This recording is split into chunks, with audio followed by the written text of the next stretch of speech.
हम लोग digital India के एग्जिबिट पर हैं, जिसमें यहाँ पर अच्छा लिखा था डिजिटल इंडिया एक्सपीरियंस।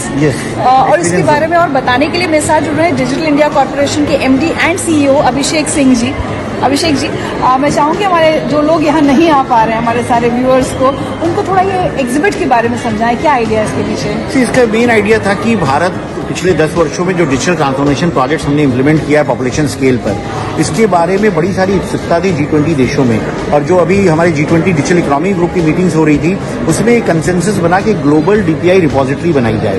तो उसके बारे में लोग देखना चाहते थे। जब G20 लीडर समिट के लिए सारी दुनिया के जो गेस्ट हैं हमारे आए हैं, कंट्री रिप्रेजेंटेटिव्स आए हैं, लीडर्स आए हैं, मीडिया आई है, तो हमने सोचा क्यों ना हम एक इमर्सिव एक्सपीरियंस जोन बनाएं जिसमें कि लोग आके एक्सपीरियंस कर पाएं कि UPI कैसे काम करता है, ई-संजीवनी कैसे काम करता है, दीक्षा क्या है, भाषिनी क्या है, जिसमें लोग आके खुद भी देख पाएं। अदरवाइज डिजिटल पेमेंट्स लोग सोचते थे और सोचते थे कैसे भारत कहता है कि 1 रुपये और 2 रुपये का भी ट्रांजैक्शन रियल टाइम में हो जाता है विदाउट नोइंग अकाउंट नंबर और IFSC कोड।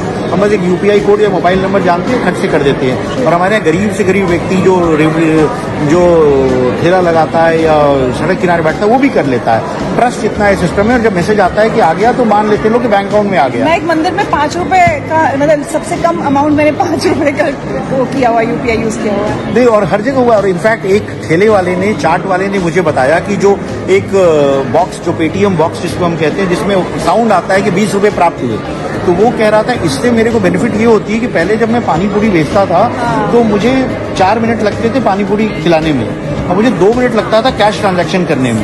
तो अब क्या है, वो आवाज आती है तो मुझे पता चल जाता है, तो मैं अपना काम करता रहता हूँ और मुझे पैसा आता है, तो उसकी एफिशिएंसी 50% बढ़ गई। तो ये सब जो टेक्नोलॉजीज है, ये हर व्यक्ति को बेनिफिट करता है। जो समाज के मतलब जो उत्कृष्ट दर्जे के लोग, उनको तो करता ही है, बट गरीब व्यक्ति को जब बेनिफिट करता है, उसकी इनकम बढ़ती है, तब ये रियली ट्रांसफॉर्मेशनल होता है। ये प्रोजेक्ट अडॉप्ट कर लिए जाते हैं। ई-संजीवनी में जैसे टेलीमेडिसिन, आप किसी भी डॉक्टर से कभी भी संपर्क कर सकते हैं। हमने पुणे में जब ये इसी तरह की एग्जीबिशन लगाई थी तो सूरीनाम की मिनिस्टर आई थी वहाँ, और सूरीनाम की मिनिस्टर की तबीयत खराब होगी, वो एक मीटिंग में नहीं आ पा रही थी। हमने पूछा क्या हुआ, तो उन्होंने कहा आप डॉक्टर से कंसल्ट करेंगी, और फिर वो एक्चुअल हमारे ऐसे ही एग्जीबिशन में शी कंसल्टेड और डॉक्टर ऑनलाइन, और वहाँ ई प्रिस्क्रिप्शन मिला, उनको दवाइयाँ मिली, उनकी तबीयत ठीक हो गई। शाम को वो कहती है मैं MOU साइन करना चाहती हूँ इंडिया के साथ, इसको अपने कंट्री में रेप्लिकेट करने के लिए। तो इंडिया स्टैक पे MOU साइन हो गया सूरीनाम के साथ। दीक्षा जो हमारा प्रोजेक्ट है, इसमें बड़े सारे लोग रुचि ले रहे हैं। इसमें टेक्स्ट बुक सारी भारतीय भाषाओं में, जब हम भारतीय भाषा कह रहे हैं तो उसमें मैथिली और मगही और कोंकणी और बोडो भी शामिल है। 36 भारतीय भाषाओं में सारी text books, audio books, video lectures सब कुछ उपलब्ध हैं K to 12 के। तो जिन बच्चों को टेक्स्ट बुक्स नहीं मिल पाता है या जिन बच्चों को टीचर्स नहीं मिल पाते हैं, वो भी इसका बेनिफिट ले सकते हैं। और इसमें QR कोड स्कैन करके जवाब मिल जाना, इस तरह के प्रयोग दिए गए। तो हमने ये दिखाया है कि जो डेलीगेट्स आ रहे हैं उसको देखें, और अगर वो अपनी कंट्री में इसको रेप्लिकेट करना चाहते हैं तो वो भी कर सकते हैं। इससे हमारी IT कंपनीज को बेनिफिट मिलेगा, हमारे जो इंडिया के IT इंजीनियर्स हैं इसको इम्प्लीमेंट करने जाएंगे, रोजगार क्रिएट होगा।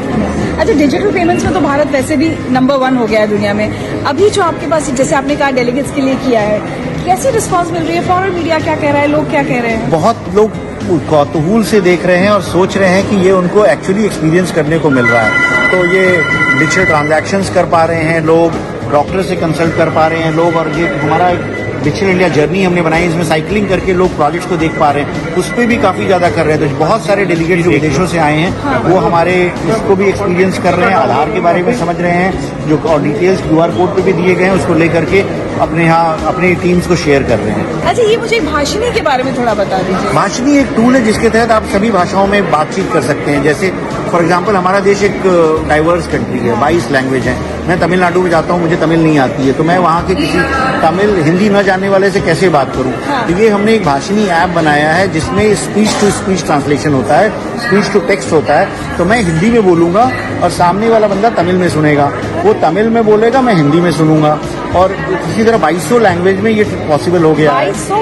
2200 भाषाओं में ये बनाया गया है, ट्रांसलेशन हो सकता है, और हमको बस बोलना है और वो इमीडिएट ट्रांसलेट हो जाता है। और साथ में G20 के लिए हमने G20 की भाषाओं को भी इंटीग्रेट कर लिया है, जैसे इंडोनेशियन है, जापानीज है, स्पेनिश, फ्रेंच, रशियन। तो बहुत सारे डेलीगेट्स आज आए जिन्होंने इसको एक्सपीरियंस किया कि हमारे पत्रकार हिंदी में बात कर रहे थे, वो जापानी में बात कर रहे थे, और आपस में संवाद हो रहा था। इसके अलावा जो एक जुगलबंदी ऐप बनाया गया, इसमें देखिए वो रशियन में उसने सवाल पूछा वॉइस पे, और G20 के बारे में उसको रशियन में जवाब मिल गया।